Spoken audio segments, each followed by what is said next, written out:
আপনিও যদি ফোনের ব্লুটুথ অন করে রাখেন তাহলে সাবধান। আজকাল দেশে দ্রুত গতিতে বৃদ্ধি পাচ্ছে সাইবার জালিয়াতি। প্রতারকরা মানুষকে ফাঁদে ফেলতে নতুন নতুন কৌশল অবলম্বন করছেন।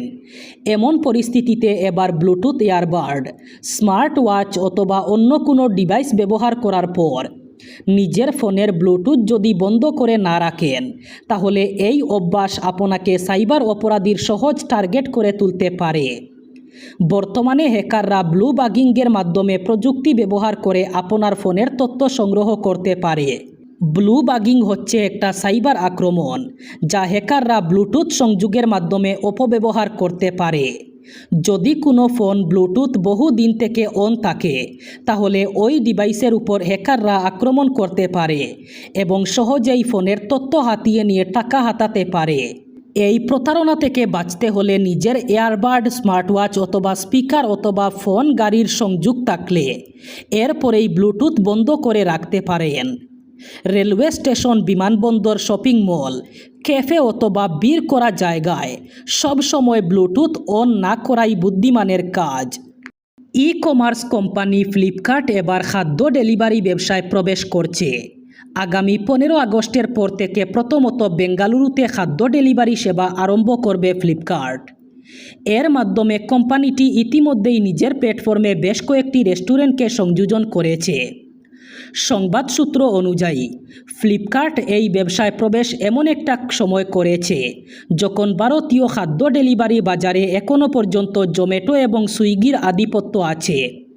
কিন্তু গত কয়েক মাস র্যাপিডো খাদ্য ডেলিভারি প্ল্যাটফর্মের মাধ্যমে বাজারে আলোড়ন সৃষ্টি করেছে। তবে রেস্টুরেন্টগুলিকে আকর্ষণ করার জন্য ফ্লিপকার্ট নিয়েছে এক বড় পদক্ষেপ।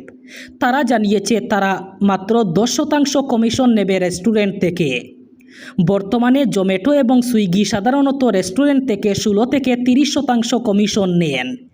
ফ্লিপকার্ট কম কমিশন নিলে ছোট এবং বড় সব রেস্টুরেন্টের জন্য উপকারী হবে বলে প্রমাণিত হচ্ছে। ইউপিআইয়ের মাধ্যমে টাকা পাঠানোর নিয়মে শীঘ্রই যোগ হতে পারে আরও একটি ধাপ।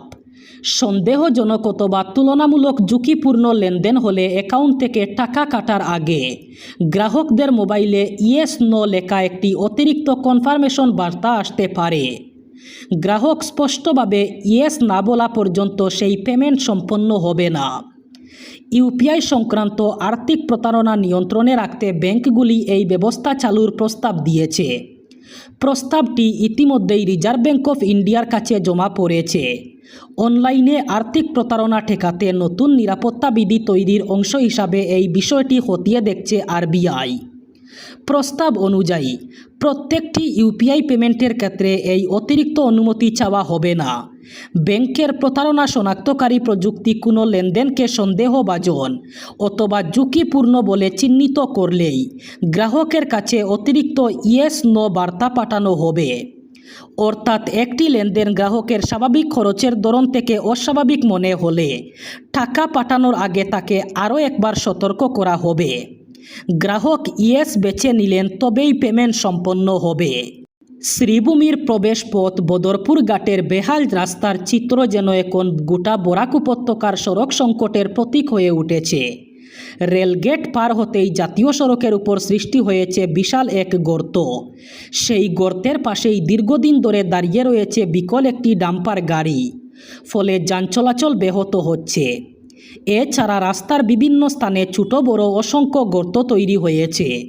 বৃষ্টি হলেই পুরো এলাকা জলকাদায় একাকার হয়ে যায়, আর রোদ উঠলেই ধুলোবালির জোরে নাজাল হয়ে ওঠেন সাধারণ মানুষ।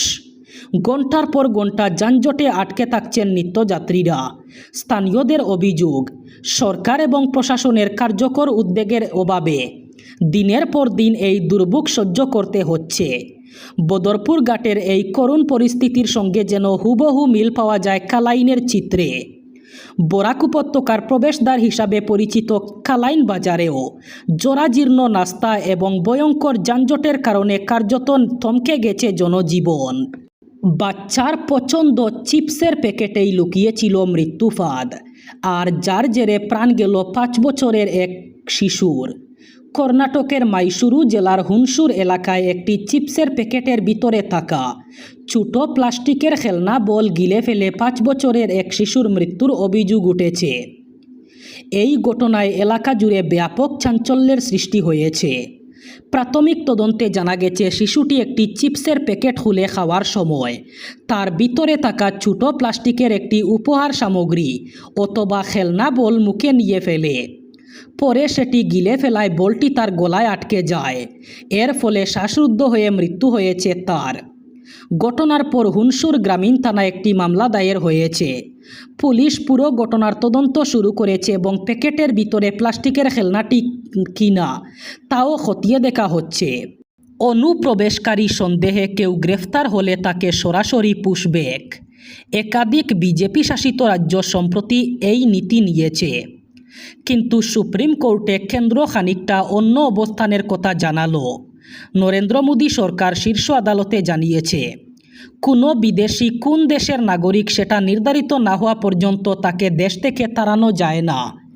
আসলে এই মুহূর্তে অসমের বিভিন্ন বন্দি শিবিরে 270 জন ব্যক্তি আটক রয়েছেন। এদের মধ্যে 63 জন ইতিমধ্যেই বিদেশি নাগরিক বলে চিহ্নিত। বিচারপতিরা বলেছেন, একবার কোনো ব্যক্তিকে বিদেশি বলে চিহ্নিত করা হলে যুক্তিযুক্ত হতে হবে পরের পদক্ষেপ। কাউকে অনন্তকাল আটকে রাখা যায় না। সেই মামলায় সুপ্রিম কোর্টে কেন্দ্র হলফনামা দিয়ে জানিয়েছে, চাইলেও অল্প সময়ে বিদেশিদের ফেরত পাঠানো সম্ভব নয়, কারণ যে দেশের তিনি প্রকৃত নাগরিক সেই দেশের সরকার ওই ব্যক্তির পরিচয় ও ঠিকানা যাচাই করে প্রত্যর্পণ অনুমোদন করলে তবেই সেই ব্যক্তিকে ওই দেশে ফেরত পাঠানো যেতে পারে। নিট ইউজি প্রশ্ন ফাঁস কাণ্ডে শোরগোল পড়েছিল দেশ জুড়ে। আন্দোলনের মুখে পড়ে পরীক্ষা ব্যবস্থায় সংস্কারের প্রতিশ্রুতি দিয়েছে কেন্দ্র। এবার নিট পিজি 2026কে আরও পরীক্ষার্থী বান্ধব এবং সচ্ছল করে একাধিক গুরুত্বপূর্ণ পদক্ষেপ নিল কেন্দ্রীয় স্বাস্থ্য মন্ত্রক। আগামী 30 আগস্ট হতে চলা এই পরীক্ষায় আসন নির্বাচন সময়ের ছাড় এবং নিরাপত্তায় যুক্ত হচ্ছে নতুন নানা নিয়ম। এতদিন আগে পাবেন ভিত্তিতে পরীক্ষার শহর মিলত, ফলে অনেকেই কাছের কেন্দ্র পেতেন না। এবার থেকে প্রার্থীরা তাদের আবেদনপত্রে পছন্দের 3টি রাজ্য বেছে নিতে পারবেন। প্রথম পছন্দ হিসাবে থাকবে নিজের রাজ্য। এতে প্রার্থীরা নিজের বাড়ির কাছাকাছি পরীক্ষা কেন্দ্র পাওয়ার সুযোগ পাবেন। সেই সাথে কেন্দ্র বরাদ্দের বিষয়টি পরীক্ষা শুরুর প্রায় 3 সপ্তাহ আগেই জানিয়ে দেওয়া হবে। ফলে দূর দূরান্তে যাতায়াত এবং হোটেল অথবা থাকার ব্যবস্থার জন্য প্রার্থীরা আগের চেয়ে অনেক বেশি সময় পাবেন। এবার পরীক্ষায় মোট প্রশ্নের সংখ্যা 200 থেকে কমিয়ে 180 করা হয়েছে। তবে মোট সময় আগের মতোই 210 মিনিট অথবা 3.5 ঘন্টা থাকছে। এর ফলে পরীক্ষার্থীরা প্রতিটি প্রশ্নের উত্তর দেওয়ার জন্য একটু বাড়তি সময় পাবেন। মূল্যায়নের সমতা এবং স্বচ্ছতা বজায় রাখতেও পুরো দেশের পরীক্ষা এক শিফটেই নেওয়া হবে। প্রায় 340টি শহরের 1030টিরও বেশি কেন্দ্রে একযুগে পরীক্ষা অনুষ্ঠিত হবে। সেই সাথে জালিয়াতি রুখতে কঠোর নিরাপত্তার ব্যবস্থাও করা হয়েছে। আঙ্গুলের ছাপ অথবা চোখের আইরিস না মিললে পরীক্ষা কেন্দ্রে ঢুকতে দেওয়া হবে না। সেই সাথে সিসিটিভি নজরদারি, সিগন্যাল জামার এবং প্রশ্নপত্রের ডিজিটাল এনক্রিপশনের বিশেষ ব্যবস্থা থাকছে।